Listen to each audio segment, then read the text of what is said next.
selamat malam pemirsa, apa kabar Anda? Senang sekali malam hari ini Olivia Teja dapat kembali menemani Anda dalam program Tatap Muka. Program yang hadir sebagai wadah sosialisasi, berbagi informasi dan juga edukasi dalam bidang apapun. Kami juga memperbincangkan tentang tema-tema yang hangat yang terjadi di sekitar kita. Dan tentu saja dalam segala bidang kehidupan, baik sosial, politik, ekonomi, budaya, keamanan, pertahanan, dan lain sebagainya. Tatap Muka juga menghadirkan narasumber yang kompeten dan kredibel di bidangnya. Seperti tema bahasan kita pada malam hari ini, pelaku seni di masa transisi new normal. Untuk memperbincangkan hal tersebut, saya tidak sendiri. Sudah hadir di studio Jurnal TV dengan Romo Joko, penasehat paguyuban Warga Setyo Budoyo Palangkaraya. Kita sapa dulu. Selamat malam, Romo. Selamat malam, Mbak Alif. Apa kabar? Sehat selalu. Sehat Tetap selalu. Semangat. Oke. Pemirsa, kami juga nanti akan tersambung dengan Kepala Dinas Kebudayaan dan Pariwisata Provinsi Kalimantan Tengah dengan Bapak Dr. Guntur Talajan melalui sambungan Skype di luar studio. Pemirsa, sebelum kita mengawalinya, kita ingin mengetahui bagaimana saat ini para pelaku seni ini bertahan di tengah krisis seperti saat ini. Mereka tidak ada lagi tempat di luar sana untuk, dalam tanda kutip, mereka manggung, mempertunjukkan kebolehan mereka. Mereka menggunakan sarana virtual. Kemudian kita juga ingin mengetahui bagaimana pemerintah melihat ini, kemudian program apa yang digulirkan untuk membackup para pelaku seni ini. Dan inilah Tatap Muka selengkapnya.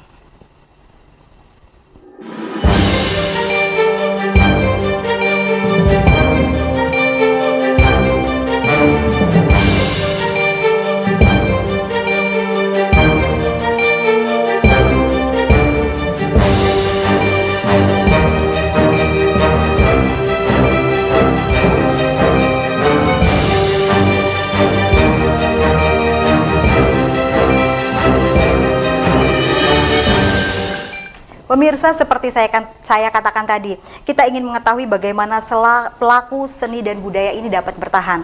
Langsung saja dengan penasehat dari Paguyuban Warga Setyo Budoyo Palangkaraya. Romo, kemarin beberapa waktu yang lalu kita juga sempat mengundang teman-teman dari Warga Setyo Budoyo. Mereka bercerita bagaimana mereka tetap bertahan eksis dengan kesenian mereka. Kita ingin mengulang lagi. Warga Setyo Budoyo ini paguyuban seperti apa, kemudian di tengah pandemi seperti ini, bagaimana mereka tetap bertahan? Ya, baik Mbak Alif. Yang pertama terima kasih ini saya kembali diundang untuk bisa berbagi ilmu dan berbagi informasi di Jurnal TV, jurnal kesayangan kita semua kan. Iya. Yang pertama, kita cukup prihatin dengan kondisi yang saat ini yang terjadi di hampir seluruh dunia ya terjadi. Betul. Yaitu pandemi COVID-19. Nah, hal ini juga berdampak kepada pelaku-pelaku seni kita, yang dimana khususnya yang ada di Kalimantan Tengah ini, di provinsi kita tercinta ini, pelaku-pelaku seni itu khususnya kuda lumping itu sangat banyak sekali, Mbak. Berapa Pak kalau boleh di... Kalau di Palangkaraya sendiri ini ada sekitar 27 grup. Luar biasa sebenarnya peminatnya. 27 grup itu di dalam satu grup sendiri itu ada berapa? Ya, di 27 grup itu, di dalam satu grup itu biasanya personelnya itu ada sampai 40 sampai 60 orang. Nah, inilah yang menjadi prihatinan kita bahwa kita ini juga ikut terdampak. Artinya kita tidak bisa mengekspresikan sebuah seni melalui secara live. Ya. Kita kan hanya melakukan secara virtual saja. Nah, inilah yang kadang-kadang jiwa kita ini tidak sampai ke sana. Karena kenapa? Yang biasanya kita bergerak totalitas, jiwa dan badan ini bergerak semua. Ternyata kalau ketika kita sudah menggunakan virtual itu tidak totalitas. Artinya begini, semangat kita melakukan pertunjukan seni itu adalah kita bisa menyajikan yang terbaik kepada kita mengeksplor diri kita sajikan yang terbaik kepada para penonton, kepada para penikmat seni itu sendiri. Tetapi kalau ketika kita ini secara virtual, kadang-kadang itu jiwa kita nggak begitu sempurna untuk keluar, nggak loss gitu. Nah, inilah yang menjadi tantangan kita. Tetapi Mbak Olive, bahwa dengan kondisi seperti ini kita juga tidak boleh mengeluh. Hmm. Kita tidak boleh menyerah.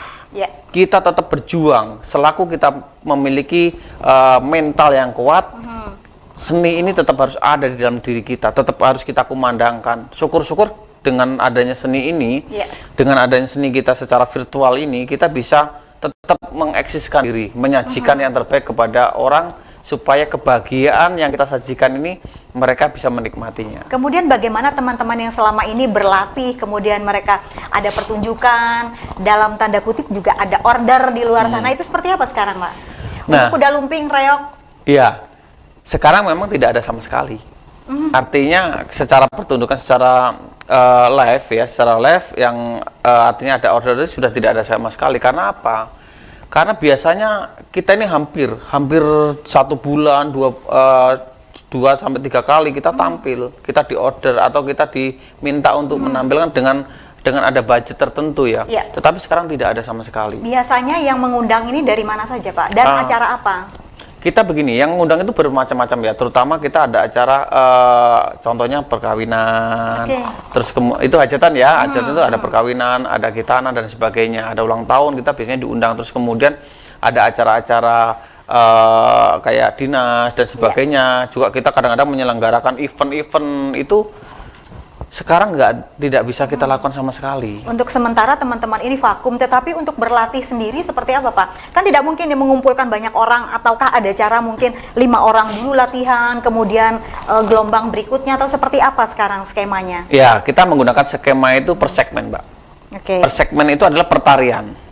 Contohnya begini, malam hari ini, misalkan ini malam Selasa, malam Selasa ini khusus untuk tari pegon. Tari pegon itu terdiri dari 6 orang saja. Nah, kemudian minggu depannya lagi kita juga satu tari lagi. Misalkan tari rangde, satu segmen lagi.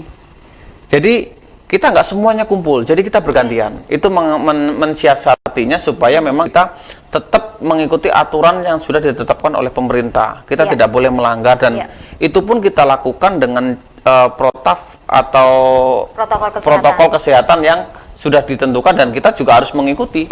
Tidak boleh tidak mengikuti dan paling maksimal itu pun penarinya 5, terus kemudian pemegang alat musiknya itu paling 5, jadi 10 orang lah. Dan itu pun saya selalu pantau. Mereka biasanya berlatih di ruang terbuka tetap? Iya, kalau nggak ruang terbuka kita tidak bisa. Ya minimal kita minimal itu ada ruangan yang untuk satu segmen itu ya, atau satu tarian itu minimal itu 6 kali 6 lah, itu sudah cukup sebenarnya. Dengan gerakan yang tidak begitu terlalu atraktif banget gitu. Yang penting poinnya dapat. Poin gerakannya itu jelas. Untuk teman-teman ini tetap berlatih untuk menyatukan yang namanya rasa. Betul. Nah, itu yang sulit, Mbak. Kalau pakai virtual kan mungkin koneknya kurang nih, konektivitasnya.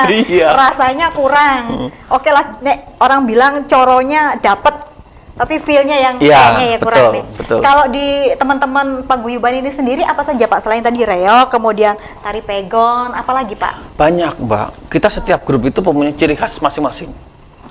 Setiap grup kuda lumping yang ada di Kota Palangkaraya khususnya nih ya, saya bilang, itu dia punya ciri khas masing-masing. Dari setiap paguyuban ini? Iya. Walaupun memang ada beberapa tarian-tarian yang sama, tetapi setiap grup itu punya ciri khas tari yang andalan. Punya masing-masing. Contohnya nih, kalau warga Setio Budoyo ini kita punya tari rangde, kita punya tari yakso, gitu. Jadi inilah ciri-cirinya. Kita punya, kalau yang lain itu sama pegon itu semuanya hampir punya. Terus kemudian yang reog, kita nggak punya reog, tapi ada yang grup lain punya reog, gitu. Jadi inilah kita punya ciri masing-masing, khasnya masing-masing. Itu tergantung dari mana kita membawanya. Ada yang misalkan nih dia alirannya mana nih? Aliran Banyuwangi atau aliran Jawa Tengah atau aliran Jogja. Jadi macam-macam, berbeda-beda. Tetapi ciri khas itu pasti ada setiap grup. Yang lagi ngetren terakhir kemarin saya dengar malah Banyuwangian. Betul. Kemudian Banyuwangiannya stop dulu nih selama COVID. Terus seperti apa ini? Tapi kalau saya bisa menyimak, apabila terkelola dengan baik, teman-teman ini dari pelaku seni sendiri bisa menjadi yang namanya profesi, Pak. Bisa menghasilkan income juga. Iya, betul. Sebenarnya begini, Mbak. Saya itu selalu mengatakan bahwa ngasih semangat sama teman-teman ya. Kita melakukan sesuatu itu harus serius. Ya. Ketika kita serius, itulah yang akan kita dapatkan hasilnya. Jangan setengah-setengah. Kalau Anda ingin jadi pelaku seni yang murni, yang betul-betul bisa memberikan penghasilan yang luar biasa buat diri kita. Satu keuntungannya, di samping kita bisa menyalurkan bakat kita, kita bahagia, kita juga dapat income dari situ, gitu. Terus kemudian kita juga bisa menularkan ilmu kita kepada orang lain. Jadi luar biasa sekali. Kemudian kalau dari seni ini sendiri, kalau dari Bapak katakan tadi, bisa menjadi sebuah pembelajaran hidup. Benar. Jadi pembelajaran hidupnya begini, Mbak. Seni itu tidak semua orang itu bisa menguasai. Ya. Karena seni itu adalah kolaborasi antara pikiran, hati atau rasa, dan jasmani. Bagaimana orang itu mengendalikan ketiganya ini? Bagaimana orang itu mengkolaborasikan antara pikiran, hati, dan jasmani? Tidak semua orang bisa melakukan. Kadang orang menilai, seperti itu apa sih gitu. Tetapi orang tidak pernah tahu prosesnya. Contoh kecil ya, Mbak. Contoh kecil. Bonsai ya, kita misalkan bonsai itu cuman begitu aja.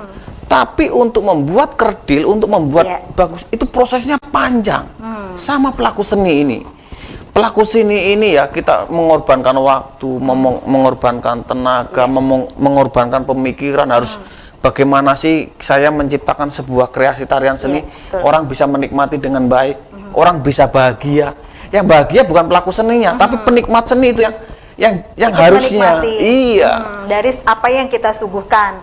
Kemudian di tengah krisis seperti ini kita udah masa transisi nih, walaupun rencananya kita akan masuk lagi PSBB jilid 2. Dan di masa transisi ini kan tetap harus mempersiapkan nih ke arah new normal. Backup dari teman-teman penasehat, pengurus itu seperti apa Pak untuk teman-teman pelaku seni? Terutama yang kita lakukan adalah mental. Kita kuatkan mental mereka. Nah, sempatkah down? Pasti Mbak, down mereka. Artinya teman-teman pelaku seni gitu down. Karena apa? Karena yang biasa bisa mengekspresikan dirinya, mengeksploitasi kemampuannya itu sama sekali tertutup. Walaupun ada virtual seperti Bapak katakan tadi?